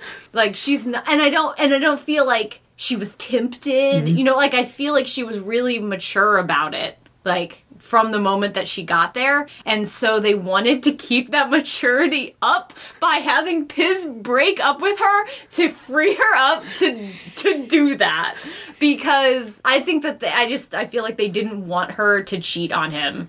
Because she has a tendency to cheat on people with Logan, but like, or just to like make out with him at random times. I do kind of feel that there was a little bit of sexual tension in that ride in the car. But there was. I'm not saying there wasn't any sexual tension, but I feel like she was not, I didn't feel like she was like holding herself back from acting on it at all times or something, you know? Like they were just like a needle drop away from doing it right. No, yeah, I felt like she was being really like keeping the kind of the gate closed in that way. And I feel like they didn't want her to like give in to that. And so I think in a way the whole Piz breakup thing is a little like wonky, but who the fuck cares because Piz.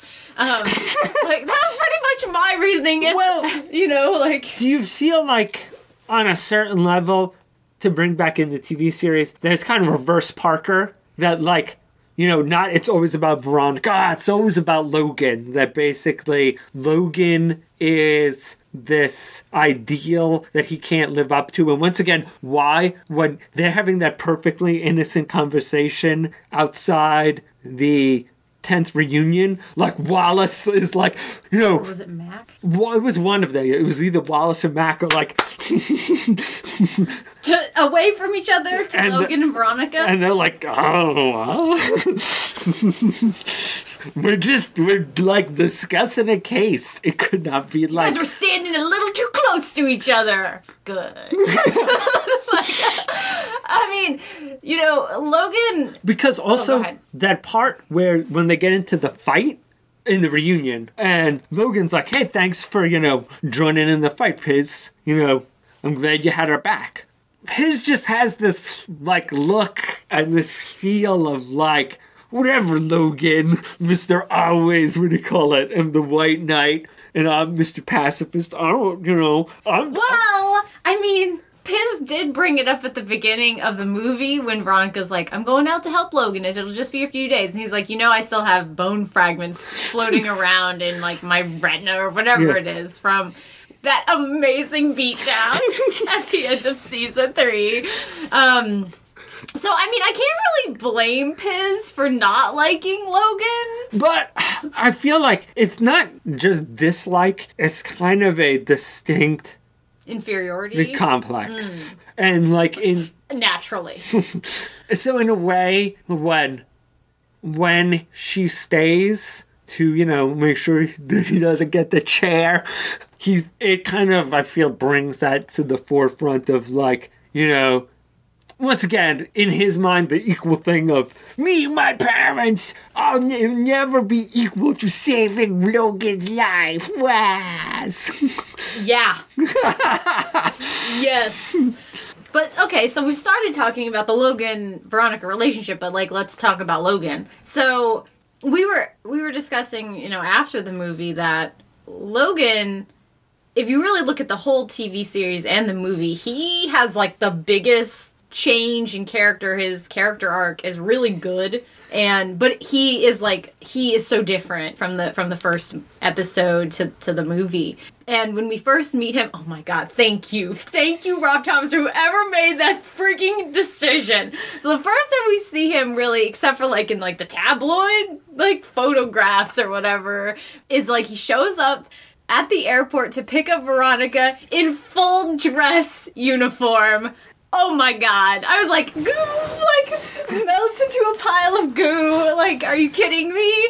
But I was really surprised. I did not expect Logan to be in the military. And I thought it really made sense for him after, like, losing it at the end of the third season and just trying to get his shit together and to become more mature. And I think it really worked for him. And I thought it worked in the story. Plus, I feel like, in many ways, and we'll come back to this, and this had a lot to do, and it had to, if nothing else ever gets made, this had to tie up a lot of things. And basically, if it was just Logan from the end of season 3, 9 years later, like, there's no way that he could be in a stable relationship with anybody. That's true, yeah. So he definitely had to mature. And I think they did as even my roommate mentioned, they did a real, and he was hardly the biggest Logan fan, really did a good job of showing how Logan could be, like, how Logan could have picked himself up and kind of learned to deal with a lot of his issues. Not put them behind him, but kind of, like, learn to manage them. And then, you know, kind of be a little more mature and a healthier character. But still be Logan.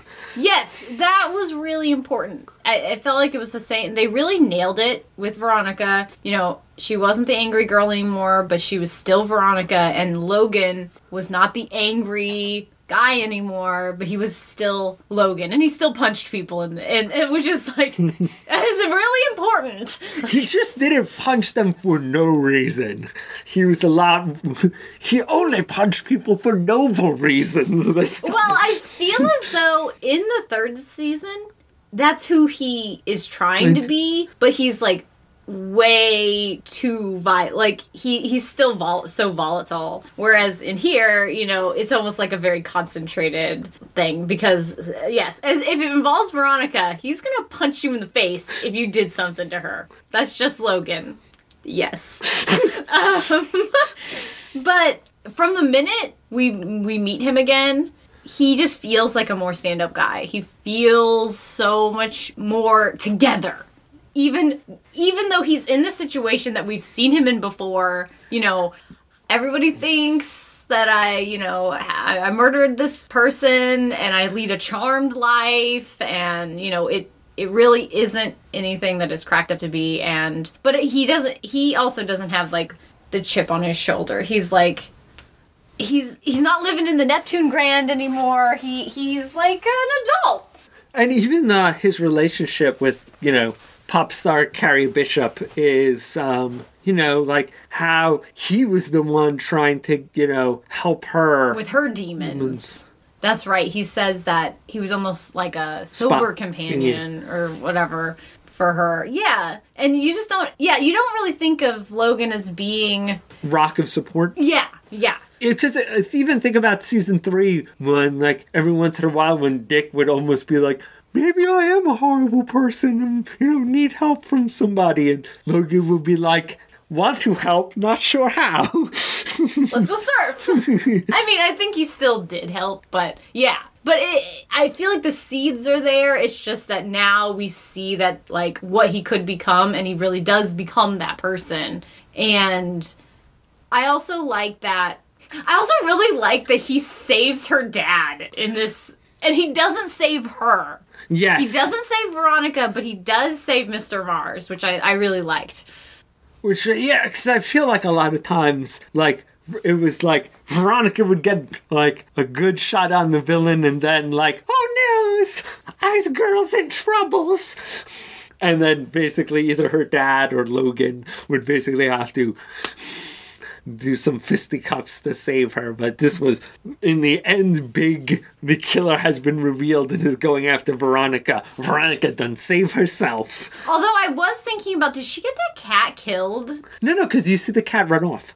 Oh, okay. I wasn't, because I thought that she put the cat in the trash can to, like, make it seem like she was in there, but then he shot at them. No, he shot at the things, Yeah. because he saw it moving, and then he shot the other one. Yeah. Then Veronica attacks him. And then the cat ran away. Then he gets hit into it, and the trash can gets knocked over, and the cat runs out of the... Oh, okay. Phew!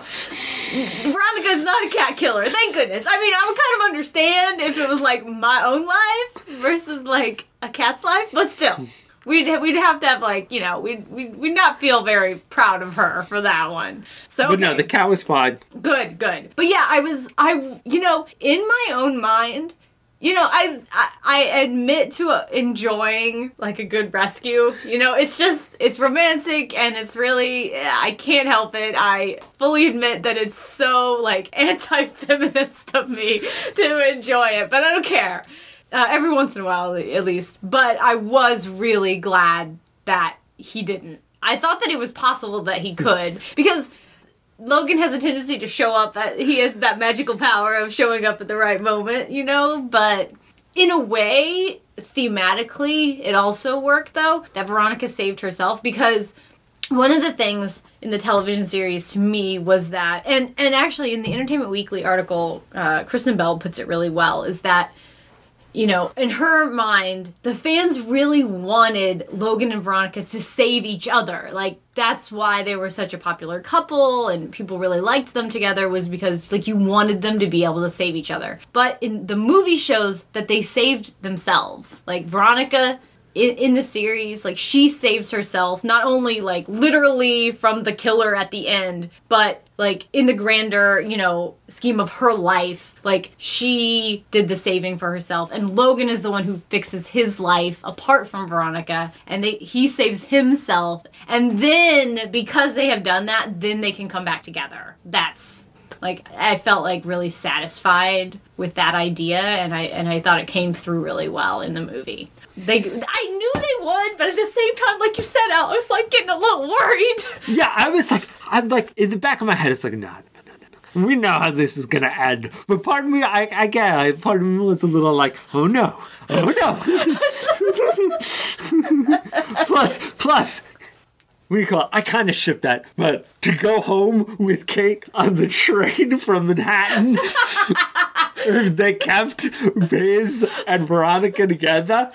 I just see, like, Kate just taking up smoking, being like, I guess the movie was good. But what was that? What was that? Biz and Veronica being together. They better have a sequel where Zip, his evil twin brother, kills him after proving that Biz had been setting up Veronica the whole time. He was working for a secret government organization. Yeah, no, I probably would have been completely insufferable had that happened, so I don't blame you for being worried. I will mention the one time I did get emotional, though. Wait, I was, like, emotional from, like, before the movie even started. Well, I mean, the one time I had a big outburst. Oh, okay, yeah, go for it. Was we see a bunch of characters, which we can get into, because there were some great cameos. But when they have Weevil, and he's like, man, I've cleaned up my life. Here's my hot, cool wife, and here's my, like, lovely daughter, and, like, I've cleaned up my life. I got an auto shop like my uncle, and I'm living straight, and, like, Veronica, like, you know, shakes hands, and, like, I'm glad to see you're doing well, and, like, they get this, like, yeah, Weevil, like, I kind of still want you to be the bad boy, but I'm just glad that you're okay, man. Yeah, it was keep on, essay. Great. And then when he gets shot, trying to help that lady, then we find out who it is. But even before that, I just screamed at the thing, no, movie, no! You will not kill Weevil. If he's like dying, what do you call it, taking down 20 cultists in an evil, what do you call it, Neptune secret society. Fine, that's how evil goes He's out. not getting shot by Celeste Kane on the street. Or, like, Well, he went to, like, go and help her because, like, bikers were messing with her. ugh. And not even like, we're gonna rape you, just like, haha, let's just, like, Mess with this rich white lady who got lost. and then, basically, after this gets boring, we'll ride off and just, like, drink a few beers and, like, that was some good times.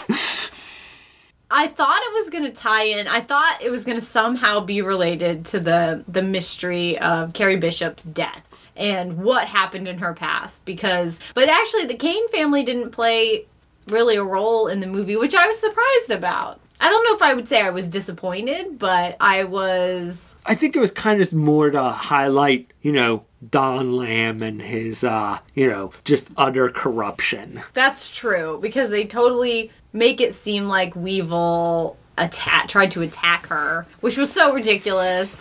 And it had one of the best lines. As Weevil always does. Go on now. Which was, when we finally see that, thankfully the gunshot wasn't, fatal, but he's being charged with, assaulting her with the gun. And he's like, so yeah, she said I attacked her with the Beretta and said, let's party. Veronica, you have to clear me of these charges. I don't want people thinking that let's party ever left my mouth. He was really good. I kind of wish he was in the movie a little bit more, because he's one of my favorite characters from the television series. And so he doesn't really play that big of a role in the mystery, so... But that end scene, you knew the possibilities were open. Oh, yeah, because I have to say, one disappointing thing was, like, okay, Weevil's, like, cleaned up his act, but he was like, I haven't ridden my motorcycle since my kid was born, and I was like, wait, is that something you're proud of? Because that's not making me happy, that is making me upset and sad. Everything else I was cool with, but, you can still ride your bike. I still need you to be, like, a little bit bad. And so, yeah, at the end of the movie, it was nice to see him ride out on his motorcycle with some pals of his, so...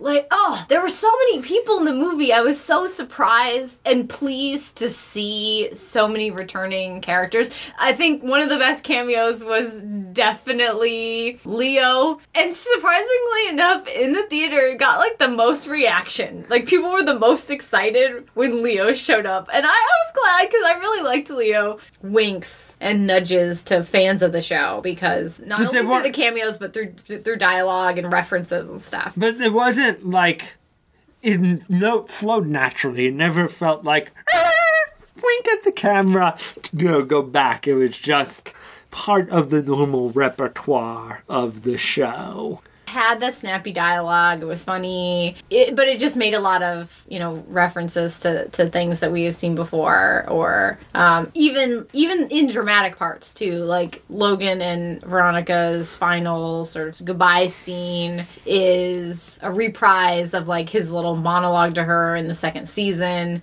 where he's like really drunk and talking about how like he thought the romance was like gonna be like span decades and continents and all of that. So I thought that was a nice touch too. I would have liked to see more Mac and Wallace. They're always great characters. I mean, they definitely appeared periodically, and each of them had an important role to play in, solving the murder. But, they would... I feel like at times even the TV show didn't use them enough, so I was just kind of...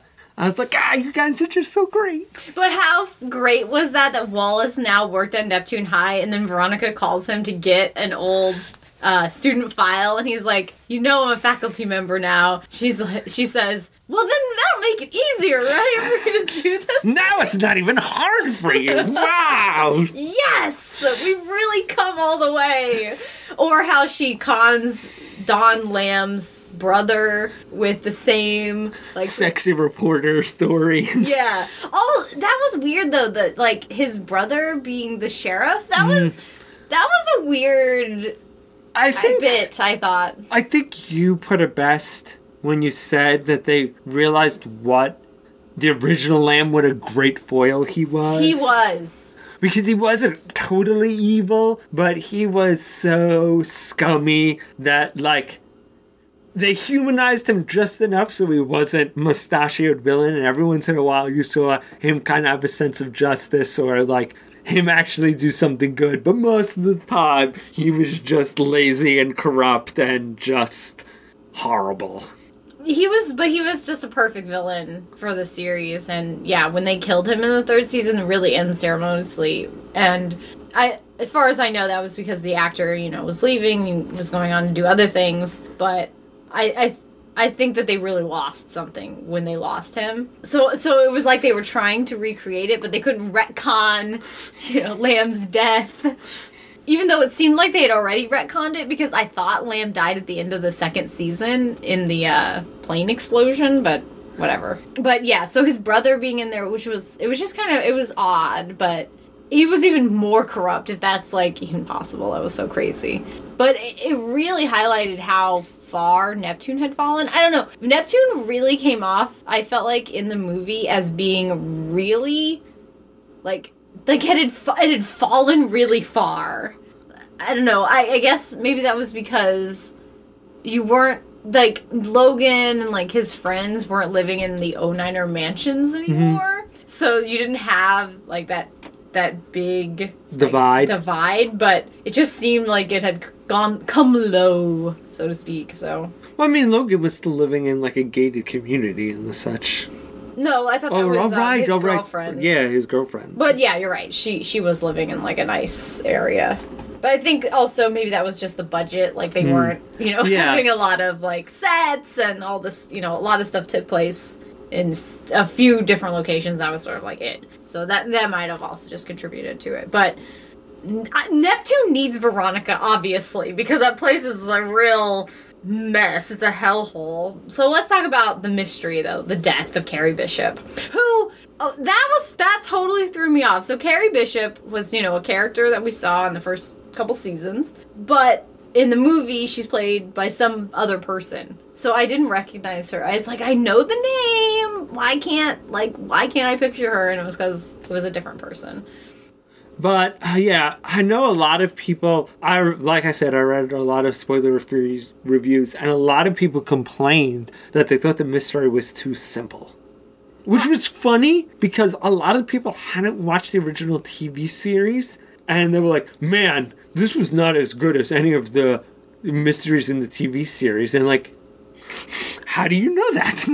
I mean, it was definitely simpler, but, I mean, we'll talk more about it. I really felt like they had to assume that this movie was going to be it. There was never going to be a sequel. There were never going to be spin-off novels. This was their one last chance to tie up everything. And I feel like if you had this super complex mystery with, like, 8 parts and, levels upon levels, I mean, not there was, like, Colonel Mustard in, the drawing room with the pipe, but, there was, 2 murders that were linked, over a span of several years and blackmail and such. But I feel like if you spent too much time on the mystery, then everybody's like, well, that was a great mystery, and I'm glad that the mystery was good and, really meaty and complex, but, where's my emotional resolution? Or the emotional resolution would basically,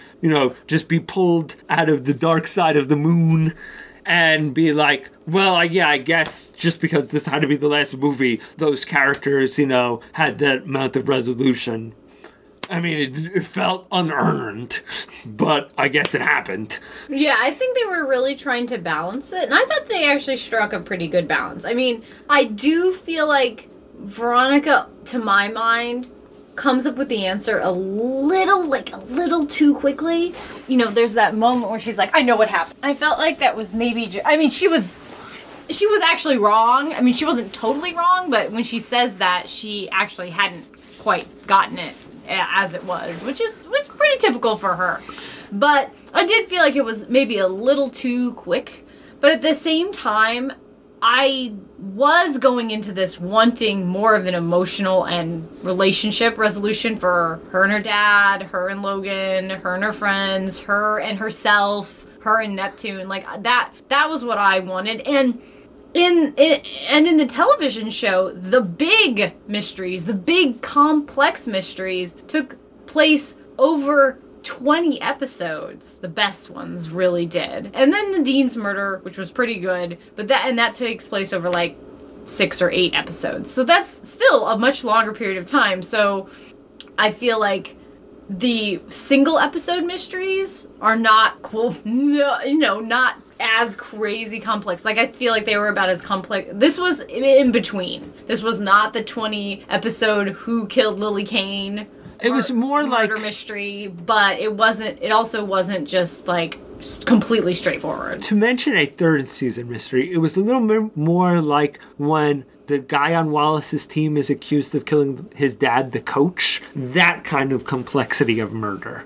And so, I felt like satisfied with it. I didn't quite, I didn't figure it all out because the whole Cobb angle totally threw me because that was a new character, which thank goodness you looked that up, Al, because that was driving me crazy. Oh yeah, no. Everybody else in the show I recognized. Yeah. I remembered. And it was like, who is that? Like, I can't think of him. Even Luke I remembered. And I was like, okay. I just remember that scene with the crazy bodybuilding drug dealer guy and Veronica having to bring him back up and all that. Yeah, so it's like I remembered everybody else. I just didn't remember Cobb, but apparently he was a new character. So I don't think that you get a good sense of him, and that's probably why you don't suspect him to be the killer, because you don't even know him, which is a little bit like, but I liked that it tied in to an earlier death of Susan Knight, and I also liked how that tied into the television show. Like, I liked kind of all the connections that were there. Poor Gia. That girl. Like, she seems like a nice enough girl, but man, it's like she has horrible friends and she knows horrible people and has horrible friends and a horrible family, and then she gets dead. Well, I feel like the problem with she was a character who would have been happier living a Wallace and Mac life, but wanted to live a Logan life. And I mean, like, she was always obsessed with, like, kind of living outside of her, not her means, but kind of her personality. And I feel like, in a way, that was her natural trajectory. It was just, But yeah, it was. Like, when you think that she's, like, this calculated murderer, and then you find out that she's basically, like, this horrible blackmail victim and just been, like, living years of just torment is, like, man, ooh. Like, I feel as though all the stuff that happened at Neptune High when they were in high school was, like, it sucked for them. There was some horrible stuff, there was, like, horrible crap that happened, but this was like a prolonged, more depressing look, I felt like, at what those people's lives were destined to become. So it was Neptune. It was certainly Neptune of it. And speaking of depressing, poor Sax. I know. After he finally, like, had really decided that he couldn't be a part of the police department anymore, who wanted to blow the whistle on them, of course he gets, like, that part was so shocking, though, with the car accident. I really wasn't expecting it, and I was like, when the car gets hit and then, doubles back, and yeah, Sax was almost this kind of, like, not a sad sack character, but he was a familiar NPC who was, like, the lovable loser. Yeah, that's a good way of putting it. Like, he wasn't a bad dude or anything, and he was always good to Keith and such, but he wanted to. He usually followed the rules, but every once in a while he kind of realized, you guys are kind of being the good guys, I'll help you out. And is that what they meant when they said the death of a major character? Because they've said somebody who's been in the series since the beginning. Okay, so it couldn't have been Gia, because she only appears in season 2. So obviously, I think they meant Sax. Aww. I did feel like he wasn't in it enough. I really, her dad is so awesome. And some of his scenes, like, when my daughter was young, she was sharp like sword, but now time has dulled her, and she is sharp as plow. Oh, yeah. I mean, they still had their father-daughter dialogue. I felt like it was still there. They still had it. I just wanted him to be in it a little bit more, because in true Keith Mars fashion, he's like, stay out of the Weevil thing. I'm gonna take care of it. I do kind of wish that the police corruption sort of tied in to the greater mystery in some way. I mean, I guess it kind of did, but... Well, I think in a way, because they have really good evidence. And they go to, the new lamb and look, here's 80% of it. All you have to do is the last 20%. And he's like, fuck it, why? I don't care. But I feel like Dawn was the same. I mean, original lamb definitely did that too. Oh, thanks. Whatever. If Logan wants to pay me, I'll surely, but otherwise... I felt like that was kind of how they intersected. So, did you feel like it wrapped up everything you wanted it to? Did it do... I pretty much walked out there and was like, that was practically perfect. That was pretty much everything I wanted. We didn't mention it, but we got to see Cliff again. We got to see Vinny being Vinny.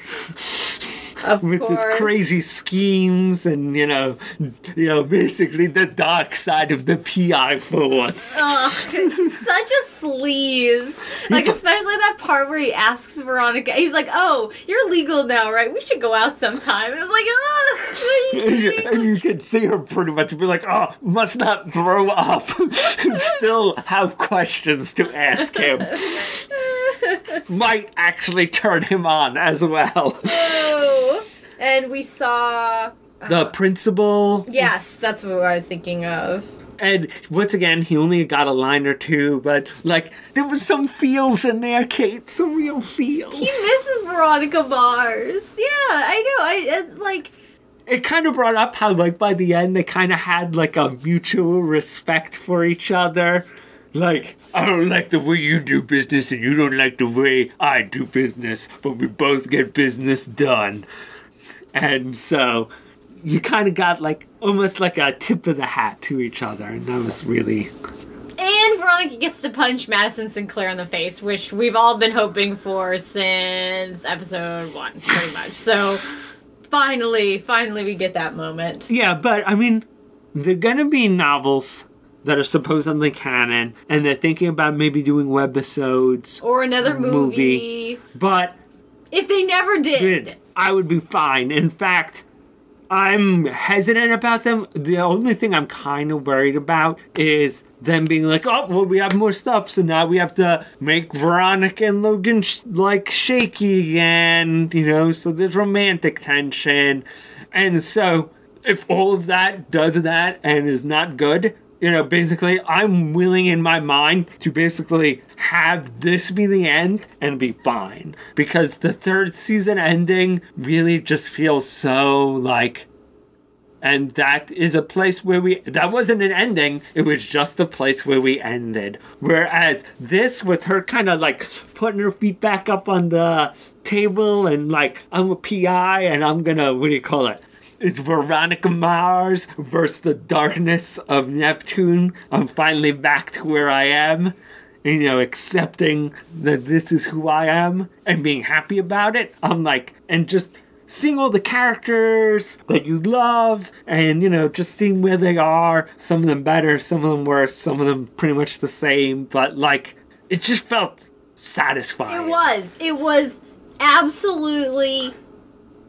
That's can't why I even, can. I can't. I'm sorry. I'm like having like a mental breakdown, just trying to put into words how wonderful it was to get a conclusion to a series that we thought there was no hope of getting a satisfying conclusion. It wasn't about like, oh, I just wanted this series to go on more. It was about there were major things about the end of the the whole third season, but the end of the third season, while the mystery was good, while it was totally in character for everybody, it was so disappointing to be the last moments that you saw of everyone. And to get this film and have it be good and have it be like feel right is just I can't even describe like how grateful I am for that. I think, once again, it's a phrase that gets thrown around a lot. When I think the word you're looking for is, the Greek idea of catharsis.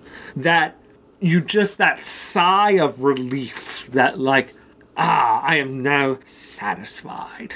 You know that there's going to be, that Veronica's going to have further adventures and life is going to go on and these characters are going to have their ups and downs. But if this is where the book closed, you feel like that felt good. I feel that my emotions have been brought up and down and then satiated. And I, too, am very kind of hesitant about all of this possible more. Yeah. It's not because I don't love the character, I do, but I feel as though I've waited so long for them to give us a conclusion, to right some of the wrongs, and to kind of make some life decisions for these characters that they did it so, they did it right. They did it so right now that I don't want them to lose any of that. To use a weird analogy, I feel like it's kind of like Star Trek. In that Star Trek, I'm thinking 6, The Undiscovered Country, kind of has this full character arc for Kirk and him kind of dealing with the kind of person he has been and him finally kind of helping the Klingons make peace with the Federation. And it feels like this really like, and that's the best place to end. And then they have that Generations movie with him and Picard that's like, everyone is always like, well, that's why you never watch even numbered so I guess it was 7. I don't remember which one, but yeah, like that's why you don't watch. You don't watch odd numbered. Yes, so it was. Yeah, Undiscovered Country was 6. That's why you don't watch odd numbered Star Trek movies because they're always the disappointing ones. And I feel like, if other stuff comes and is just not as good, I mean, I'll be disappointed, but in my head, this is the end. Everything else is just kind of guiding to me. Yeah, I mean, I have the book on hold at the library. It comes out, I think by the time this podcast is out, the book will actually be out. I think they do have somewhat of an opportunity with Logan just because he's in the military and he is gone for long periods of time, so there could be, like, complete things where he's like not even there, so you don't have to, in a way, you don't have to worry about like constantly trying to reinvent the wheel with their relationship if he's gone for periods of time or whatever. But I agree with you. I will think of this as the end. I kind of, until I read the Entertainment Weekly article, I didn't know that this wasn't really the end. I guess I almost, it's not that I don't want to, it's not as if I want to stop loving Veronica Mars, the show, but in a way, it's like been so long. I've had to hold on to this for so long that it was kind of nice being able to let it go. You know what I mean? And just have such a good place to just end and be like, bravo. Yeah. I feel like anything else you added could have easily taken away from something else at that point and just left you like, and might have taken out something important. So I'd rather just have like, these are 1 or 2 things I would have liked to have seen, but you know what? It doesn't matter.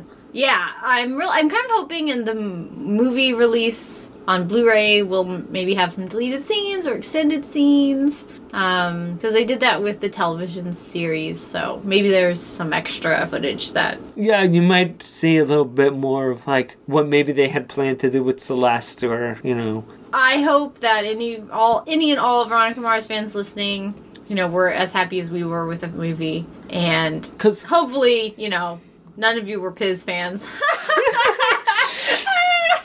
Who cares? You can comment and note that Kate will probably just respond to your comment or email about, man, Piz was such a great character and here's, you know, X, Y, Z. No one thinks that. There's no one that thinks that. I could, like, talk about Veronica. We literally talked about this movie from the minute it finished until we all got home. Now, we got out of the theater at 9 o'clock, and we got back to the house with our friend at 11 p.m. And I'm pretty sure that we never stopped talking about this movie, except for, like, 5 minutes where we talked about Game of Thrones. Like, so... That's, you know, that's how much we felt about it and how much we had to say about it. So I hope we brought that to the podcast because I really thought a lot about this movie. Oh, by the way, here's my free advice to Tumblr and the fan fiction community. BBC's Sherlock plus Veronica Mars crossover fic. And go. Excellent. Okay, so that's enough out of us for this month's Movie Madness Speakeasy podcast.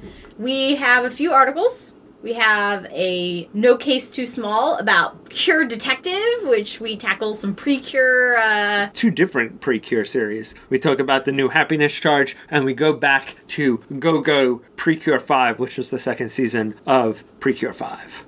And we will be starting SWAT reviews very soon for the next season. I can't believe it's almost time. But that also means you can be looking out for Case Closed reviews because nearly everything we're watching from the fall and winter is wrapping up. So we will have a lot more podcasts upcoming very soon. And I just recently wrote a review of what's probably going to be the last Garden of Sinners movies, which is Future Chorus and Extra Chorus. So if you'd like to... Spoiler free? No. I mean, basically, I guess it's not much a review as much as my thoughts about it. Because, I mean, really... does anybody expect me not to give that thing a positive review? So I'm like, I could review it, or you could just go to the other sites that are going to give you the technical details on it. What I decided to basically break down was kind of my feelings about how it tied into the original 7 movies, what it added, you know, how well it fit in, and just my general thoughts about everything in it. All right, so we will see you next month.